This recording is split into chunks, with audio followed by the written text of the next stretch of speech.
नमस्कार दोस्तों, मैं शिवरतन पांडे आपका अपना स्वागत करता हूं महर्षि पाराशर एस्ट्रो ज्योतिष में। दोस्तों, यदि हमें आज डिस्कशन करना है तो हमारा अभी मेष लग्न की ही बात चल रही है और मेष लग्न में हमारा जो सूर्य चंद्र मंगल बुध बृहस्पति शुक्र शनि राहु तक टोटल वीडियो हमारी कंप्लीट हो गई है। अब हमारा जो सीरीज चल रही है मेष लग्न में केतु के लिए, केतु का भी प्रथम सेकंड और थर्ड तीनों भावों में हमने वीडियो अपलोड कर दी है।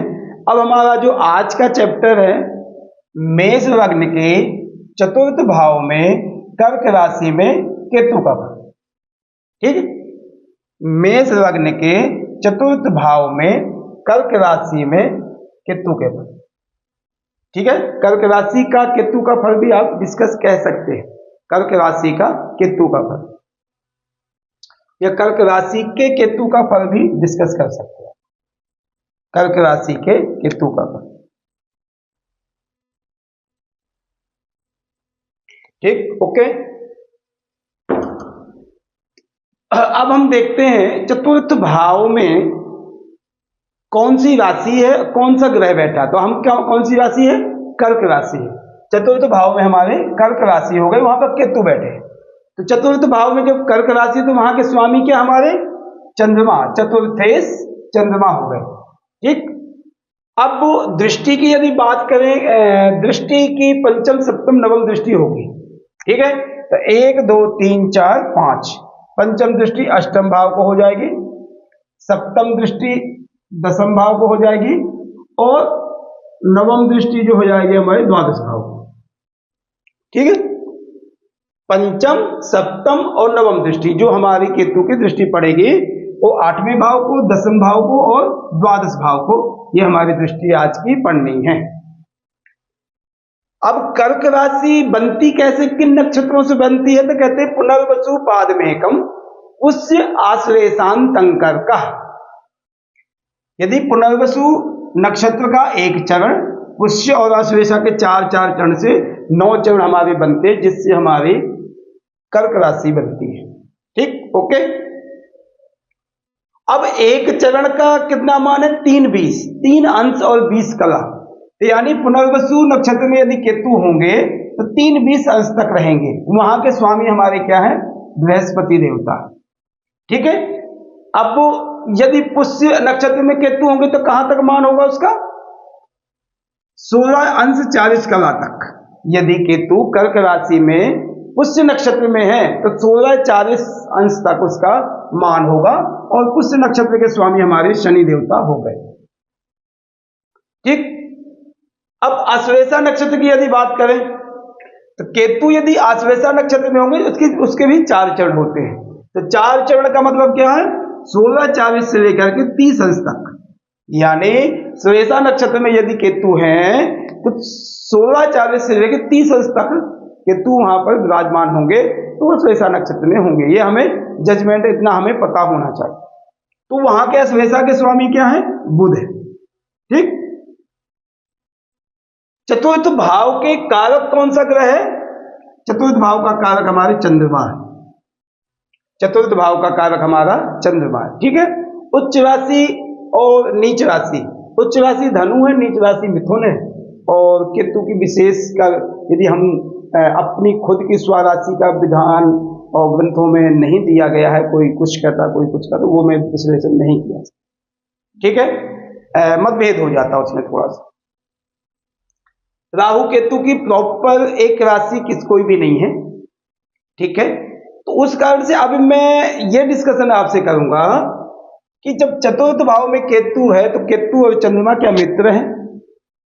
बिल्कुल भी मित्र नहीं है। चंद्रमा और केतु कोई मित्र नहीं है। ठीक है, तो चंद्रमा और केतु जब मित्र नहीं है तो क्या चतुर्थ भाव को अच्छा फल देगा? क्या चतुर्थ भाव में केतु अच्छा कुछ करके जाएगा? मेरे को नहीं लगता कुछ करके जाए, क्योंकि मित्र क्षेत्र यदि बैठेगा तो फायदा करेगा। ये हमारा फार्मूला है। मगर यहां पर हम जितनी भी डिस्कशन हमें केतु की करनी है, हम उस भाव की कंडीशन को देखना है।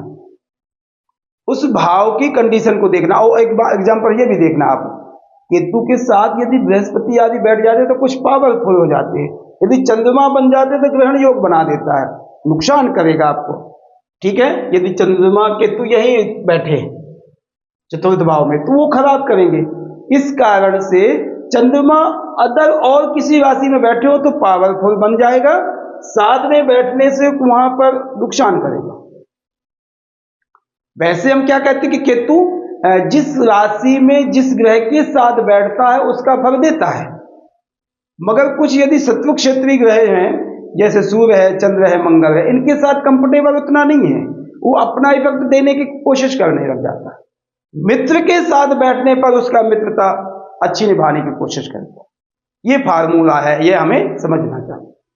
अब चतुर्थ भाव से हम क्या क्या विचार करते हैं? सबसे पहले हमारा सुख भाव, मकान, गाड़ी, वाहन आदि का सुख देखते हैं हम। यहां से चतुर्थ भाव से माता का सुख देखते हैं, माता का स्वास्थ्य देखते हैं, स्टार्टिंग एजुकेशन देखते हैं, जो स्टार्ट की बचपन की एजुकेशन होती है, प्राइमरी कह सकते हैं आप। गुरुकुल विद्या देखते हैं, जो गुरुकुल में हम विद्या पढ़ने के लिए जाते हैं, ये हम देखते हैं। आजकल तो गुरुकुल विद्या आदि कुछ है ही नहीं है, मगर एग्जाम्पल मैं आपको बता रहा हूं। यहां पर सारे सुखों की देखिए, सब सुख, जैसे स्त्री सुख हम यहां देख रहे हैं, कर्म यहां देख रहे हैं, पिता सुख, पिता का धन आदि के लिए, बड़े भाई का सुख, छोटे भाई, मगर सारे सुखों की स्थिति हम मेन ये है, आप ये ध्यान देना, क्योंकि सारे सुख आपको यहाँ पर मकान, जायदाद, माता आदि का सुख है, मकान का सुख, सब सुख आपको, वाहन आदि का सुख है। कोई किसी तरह का आपने सुख देखना है तो चतुर्थ भाव से हम विचार करें, तो उसके बाद ये बटे हुए सारे सुख। ठीक है, तो इस कारण से यदि माता चतुर्थ भाव में, माता के घर में केतु बैठा है तो वहां पर हम अच्छे कंफर्टेबल नहीं हो सकते हैं।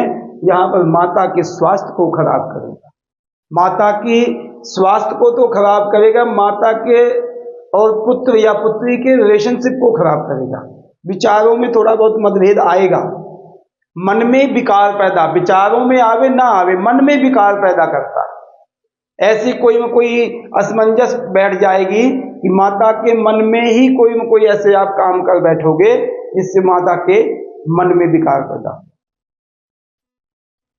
माता को यदि चतुर्थ भाव में बैठा है तो खुद बच्चे को हम चतुर्थ से, चंद्रमा से देखेंगे।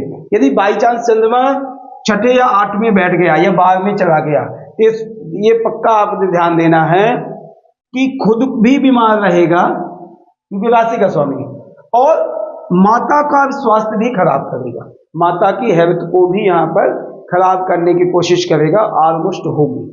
और इसमें हम बीमारियां क्या देखते हैं? गले से, पेट से संबंधित नजला, जुखाम, लंग्स आदि की बीमारियां, थोड़ा सा एज बढ़ती है तो माता को टीबी आदि की बीमारियां, ये ऐसी चीजें आपको हो सकती हैं, माता के स्वास्थ्य को दिक्कत आएगी। चतुर्थ में केतु के बैठने पर आप यह पक्का ध्यान देना कि आपको जल्दी कोई सुख नहीं मिलने वाला। बचपन का सुख तो केतु यहां से हटा ही देगा, ओवर एज जाकर के आपको सुख मिलेगा। जैसे मकान है, वाहन है, मकान सुख आप जैसे जो माता का बनाया हुआ, पिता का बनाया हुआ मकान में आप रह रहे, मगर वो पर्सनल प्रॉपर्टी आपके बलबूते की नहीं है। हो सकता है ऐसी स्थिति बन जाए कि वो भी बिक जाए, या आपके खराबी ऐसे हो जाए कि रेंट में आपको रहना पड़े, ऐसी स्थिति हो सकती है। और कितनी एज तक केतु का प्रभाव? 36 तक तो बिल्कुल भी नहीं अच्छा देगा, 36 से 42 तक कुछ में कुछ बेहतर करेगा, 50% बेहतर करेगा। और उसके बाद जो है आपका 42 से 48 तक आपका प्रभाव ज्यादा खराब करेगा, उसके बाद नॉर्मल हो जाएगा। तो यानी कहने का मतलब यह है, यदि आपको मकान, वाहन आदि का सुख यदि मिलेगा, अपने बलबूते की बात मैं कर रहा हूं, तो उसमें आपको ज्यादातर चांस ये होगा कि 36 या 42 तक के चांस, उसके बाद ही चांस आपको मिलेंगे। ठीक है, क्योंकि केतु का प्रभाव जो है वो जवानी में होता ही होता है। ठीक, चतुर्थ में केतु और क्या आपके सुखों में कमियां दे सकता है? मानसिक तनाव दे सकता है, मन अशांत रहेगा आपका, क्योंकि चतुर्थ भाव से हम मन आदि का भी विचार करते हैं। ठीक, तो ये सुखों में आपके, और सुख आप एक सिंगल सुख नहीं कह सकते कि मकान का ही सुख है, आत्मा का सुख, मन में शांति का सुख, ये सबसे बड़ा सुख है। ठीक है, ये दिक्कतें आपको प्रभाव डालेंगी ही डालेंगी, ऐसा नहीं बचाव होगा आपका कि आप किसी कारण से, एक ही ग्रह आपको बचा सकता है, वो आपको चंद्रमा बचा सकता है। दूसरा ऑप्शन आएगा बृहस्पति का। यदि बृहस्पति कहीं से यहां दृष्टित है, अब यहां दृष्टित की बात करें हम, यदि 1 2 3 4 5 द्वादश भाव में बृहस्पति बैठ करके पंचम को देखे, चतुर्थ भाव को देखेगा या दशम में, तो इस भाव के लिए बृहस्पति भी उतना पावर नहीं बनाएगा जितना चंद्रमा बना सकता है। चंद्रमा अपने घर को बैठ करके इतना पावर नहीं देगा, पंचम में बैठ जाए, नवम में बैठ जाए, लगन में भी बैठ जाए तो अच्छा करेगा, द्वितीय में भी बैठ जाए उच्च का हो जाएगा। ठीक है ना, तो इन भावों में यदि चंद्रमा सॉलिड बैठा है तो आपको पावर देगा, आपका न स्वास्थ्य खराब होगा, न सुखों में कमियां इतनी देगा, किंतु प्रभाव तो देगा, मगर ऐसी दिक्कत नहीं आएगी, थोड़ा बहुत अंतर पड़ेगा, ज्यादा नहीं। ठीक, तो इस भाव के लिए केतु यदि यहां बैठा तो बृहस्पति, हालांकि बृहस्पति यदि दृष्टि डाले तो बहुत पावरफुल है, मगर वहां दृष्टि डालने के बावजूद तो बुरी दृष्टि है, द्वादश भाव से बैठ करके दृष्टि उतना पावर नहीं। हाँ, हालांकि अपनी राशि का है, अपनी राशि का है, एक चीज में बेनिफिट मिल जाएगा, एक चीज में जो द्वादश भाव में बृहस्पति बैठता है तो यहां पर मोक्ष का साधन है, केतु भी उसको रिप्रेजेंट करता है, बृहस्पति भी रिप्रेजेंट करता है, तो इस काम में आपको फायदा करेगा। उसकी हम बात करते हैं, क्योंकि अभी दृष्टि वहां की बात करते हैं। ठीक है, ये फायदा कर सकता है, अन्यथा बृहस्पति भी इस लग्न का योग कारक है, मगर इस भाव के लिए उतना सपोर्ट नहीं करेगा जितना चंद्रमा का। ठीक, अब केतु की यदि दृष्टि देखी जाए तो पंचम दृष्टि पड़ेगी अष्टम भाव को, 1 2 3 4 5। ठीक है, अब जब अष्टम भाव को दृष्टि डालेगा केतु, तो यहां पर तो हेल्थ का है, कर्जा का है, आपकी आयु का है, आपका पुरातत्व का है, ये सब चीजें क्या यहां प्रदान करेगा केतु, इन चीजों को बिगाड़ पैदा करेगा। शत्रु क्षेत्रीय देखेगा, मंगल की दृष्टि है, उसमें थोड़ा सा मंगल का प्रभाव देख सकते हैं। यदि मंगल लगन में बैठा है, लगन में बैठा है तो फिर अपने घर को बचा देगा, क्योंकि अष्टम दृष्टि उसकी वहां पर होगी। ठीक है ना, तो वो फायदा कर जाएगा। नहीं, यहां पर हमें पुरातत्व को कर्जाई बना देगा। आप यदि कोई मकान वाहन आदि लेने की कोशिश भी करोगे, वैसे तो आजकल सब कोई मकान ऐसे तो बना नहीं पाता, न गाड़ी खरीदता, कर्ज लेता है, मगर कुछ लोगों के कर्ज ऐसे होते हैं कि जल्दी चुक जाते हैं, और ऐसे लोगों के कर्ज जो होते हैं वो बढ़ते चले जाते हैं। कभी कभी ऐसी स्थिति हो जाती है कि मकान गिरवी रख करके या बैंक ले जाता है, या गाड़ी भी ऐसे ले जाता है। ठीक है ना, तो इसलिए यहां पर बैठ करके केतु का दृष्टि जो है अष्टम भाव की अच्छी नहीं है। दूसरी दृष्टि पड़ेगी सप्तम दसम भाव को, वहां पर राहु ऑलरेडी बैठा होगा, राहु वहां पर वैसे ही खराब करेगा, तो आप यहां पर दसम दृष्टि का कोई, सप्तम दृष्टि का कोई प्रभाव नहीं बता सकते, क्योंकि केतु का होल्ड होगा, सॉरी राहु का होल्ड होगा, राहु का वहां होल्ड वैसे ही वो करेगा। अपने चालाकियों से धन आदि कमाने के लिए वो प्रवृत्त रहेगा, कामयाब भी होगा, ऐसा नहीं कि कामयाब नहीं होगा, पैसा कमाने में यदि राहु दशम में बैठा तो कामयाब होगा। अब नवम दृष्टि जब पड़ेगी द्वादश भाव को, ये दृष्टि बड़ी पावरफुल है, दो चीजों को रिप्रेजेंट करता है केतु, मोक्ष और परमात्मा का चिंतन ध्यान। केतु एक एकांतवासा चाहता है, एकांतवासा चाहता है, यानी जंगल आदि में जाना, ऐसी चीजों को रिप्रेजेंट करता है केतु। केतु को ये भाव काफी पसंद आता है। जब भी दृष्टि या वहां बैठता है या उस घर के व्यक्ति से संबंध करता है, तो यहां पर सबसे ज्यादा केतु पावरफुल हो जाएगा। तो यहां से बैठ करके द्वादश भाव को दृष्टि डालना है, और मित्र क्षेत्रीय दृष्टि डालना, क्योंकि बृहस्पति दृष्टि है, बृहस्पति का घर है। और यदि यहां पर बृहस्पति आया है और बृहस्पति केतु को देख रहा, केतु बृहस्पति को देख रहा, तो चतुर्थ भाव में माता की स्थिति सुधर जाएगी।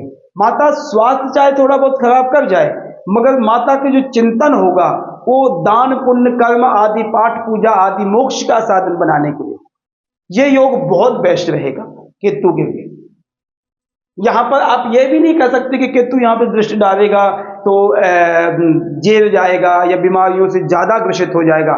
हालांकि चंद्रमा यदि कमजोर ना होवे कोई दिक्कत नहीं, यहां पर न जेल जाएगा, ना ऐसा व्यक्ति ज्यादा पैसा खर्च करेगा, तो धर्म कर्म में करेगा, किसी बहन बेटी की शादी करेगा या मोक्ष के साधन बनाने के लिए करेगा, कोई धार्मिक यात्रा के लिए करेगा, ऐसी चीजों में बनाएगा।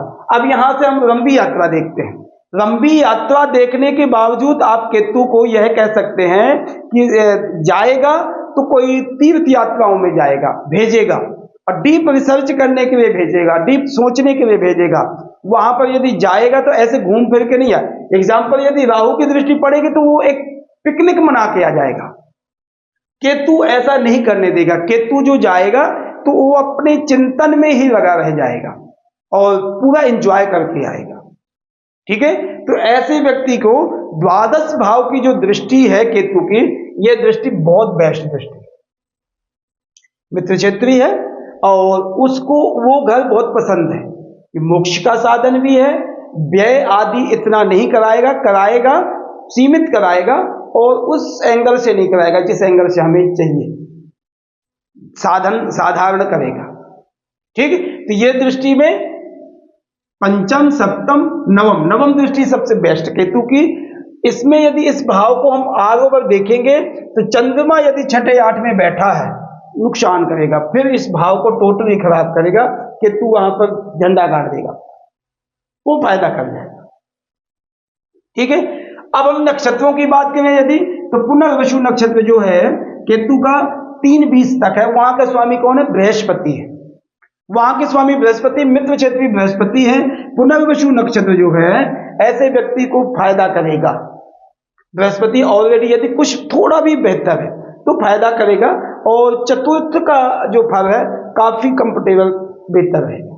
चतुर्थ को माता आदि स्वास्थ्य, जैसे माता के संबंधों में है, ऐसी चीजों में दिक्कत काफी कम आ जाएगी पुनर्वसु नक्षत्र में, क्योंकि मित्र क्षेत्री होगा, और पुनर्वसु नक्षत्र वैसे भी बहुत अच्छा नक्षत्र। ठीक, केतु यदि पुष्य नक्षत्र में है तो 16:40 तक है, 30:20 से लेकर 16:40 तक वहां के स्वामी शनि है। इसमें एक चीज की कमी रहेगी, यदि शनि नीच आदि आ गया या छठे आठ में भी आ गया तो केतु की स्थिति बेकार है, वो वहां पर केतु पावर नहीं बनेगा, और केतु यहाँ पर और कष्ट देगा माता आदि को, आपको खुद को कष्ट देगा, आपके सुखों में कमियां डालेगा, वहां वृद्धि नहीं आएगी। आप शनि यदि दशम में बैठा है, एकादश में बैठा है, अच्छा है, ठीक है, यहां साथ में नहीं बैठना चाहिए। साथ में बैठेगा तो और दो पापी ग्रह हो जाएंगे तो और उस घर को खराब कर। ठीक है, तो पुष्य नक्षत्र में भी केतु की स्थिति अच्छी रहेगी। हालांकि हमें यह देखना पड़ेगा कि शनि की स्थिति क्या है। ठीक, केतु यदि अश्वेसा नक्षत्र में 16:40 से लेकर 30 अंश तक है तो वहां के स्वामी हमारे हो गए बुध। बुध की स्थिति देखिए, चंद्रमा बुध अच्छे मित्र नहीं है, केतु बुध ठीक ठाक है, केतु बुध ठीक ठाक है, अच्छे मित्र है, कोई उसमें संबंध नहीं। मगर केतु यदि बुध यदि छठे आठ में पड़ गए या द्वादश में पड़ गए, बिगड़ जाएगा काम, वो हेल्थ इश्यूज ज्यादा बना देगा, क्योंकि इस चार्ट में, इस कुंडली में बुध जो है एक कोई अच्छे ग्रह नहीं माने जाते मेष लग्न में, उस कारण से बुध का रिप्रेजेंट होना उतना पावर नहीं माना जाएगा। ठीक है, तो इसलिए आश्लेषा नक्षत्र में भी केतु उतने पावरफुल नहीं होंगे जितने पुनर्वसु में हैं। ठीक, तो ये हमारी डिस्कशन नक्षत्रों की हो गई, दृष्टि की हो गई। आरोवर यदि हम बात करें चतुर्थ भाव के केतु की, तो चतुर्थ भाव के केतु अच्छा फल दे सकता है, ऐसा नहीं है। यदि रिप्रेजेंट इस चार्ट में चंद्रमा और बृहस्पति की स्थिति है, तो यदि चंद्रमा वीक है, बृहस्पति वीक है, तो आप ये स्वाभाविक समझिए कि माता का स्वास्थ्य जन्म होते ही बच्चे का कुछ न कुछ दिक्कतें आएंगी। यदि छठे आठ में बाद में बैठा है चंद्रमा, तो माता बचपन से ही बीमार रहेगी। कभी कभी ऐसी स्थिति होती है कि माता और पुत्र या पुत्री का सुखों में बहुत कमियां आती हैं। सारे सुखों में मकान जायदाद आदि के लिए व्यक्ति ऐसा किराए में ही घूमता रह जाता है, किराए में ही दूसरों के ही किराए में रहने लग जाता है। कभी कभी ऐसी स्थिति हो जाती है कि माता पिता से इतने संबंध अच्छे नहीं होते हैं कि माता पिता ही बच्चे से किराया लेने लग जाते हैं। ये स्थिति जो है चतुर्थ भाव के केतु का डिस्कशन हम यह कह सकते हैं, जो मेष लग्न के चतुर्थ भाव में कर्क राशि के केतु का फल हम डिस्कशन करें। ठीक, अब हम यदि उपाय की बात करें कि यहां पर हम उपाय क्या करें जिससे हमारा केतु इतना प्रभावित ना हो, तो हमें यहां पर उपाय करने की जो जरूरत है, एक अपने माता की रिस्पेक्ट करनी है आपने, और बृहस्पति को स्ट्रांग बनाने के लिए आप केले का दान कीजिए। केतु का केला दान करें, 2 केले आपने लगातार 43 दिन तक दान करें, फिर थोड़े दिन छोड़ दें, फिर स्टार्ट कर दें, तो उससे आपकी माता का स्वास्थ्य, मोक्ष का साधन, धन आदि बढ़ेगा, सुख शांति होगी, मकान आदि का आपका योग बनेगा, पावरफुल होगा। इसलिए चतुर्थ भाव में केतु का फल हमने डिस्कस किया है। प्लीज अब मैं आपसे रिक्वेस्ट करूंगा कि आप हमारे महर्षि पाराशर एस्ट्रो ज्योतिष का जो चैनल है अपना, प्लीज इसको सब्सक्राइब करें, कमेंट करें, बेल आइकन के बटन दबाएं और शेयर करें। जितना ज्यादा से ज्यादा आप प्लीज करेंगे तो आपका जीवन भी सुखमय होगा और आगे आपके आने वाली पीढ़ी को भी सुखमय होगा। क्योंकि केतु की डिस्कशन यदि हम कहें तो कहते केतु कुलस्य उन्नति, यदि केतु को हमें अच्छा फल देना है, यदि केतु हमें अच्छा फल दे गया तो आप अपने कुल के एक अग्रगण्य व्यक्ति बन सकते हैं, अच्छे जीवन जीने वाले व्यक्ति बन सकते हैं, आप रिस्पेक्टेड व्यक्ति बन सकते हैं। ठीक है, ये केतु आप फल हमने डिस्कस किया। और वैसे यदि हमारा जो चैनल है महर्षि पाराशर एस्ट्रो ज्योतिष, ज्योतिष से संबंधित सारी डीप रिसर्च करके आपको रिप्रेजेंट करता देता है। यदि आप थोड़ा भी इंटरेस्ट रखेंगे तो आपके जीवन के लिए, आपका तो खुद का जीवन है और आपके आगे आने वाली संतान और पीछे जो हमारे बहन भाई आदि जो कुछ भी हैं उनको भी रिप्रेजेंट अच्छा करेगा, क्योंकि आपका नेचर अच्छा हो जाएगा। आप एक ग्रह के विषय में डीप रिसर्च करके सोच के जब भी आपका डिसीजन अच्छा होगा। इसलिए प्लीज ज्योतिष में इंटरेस्ट बनाइए और हमारे चैनल को देखिए, जिससे आपका जीवन भविष्य अच्छा निकले। धन्यवाद, नमस्कार।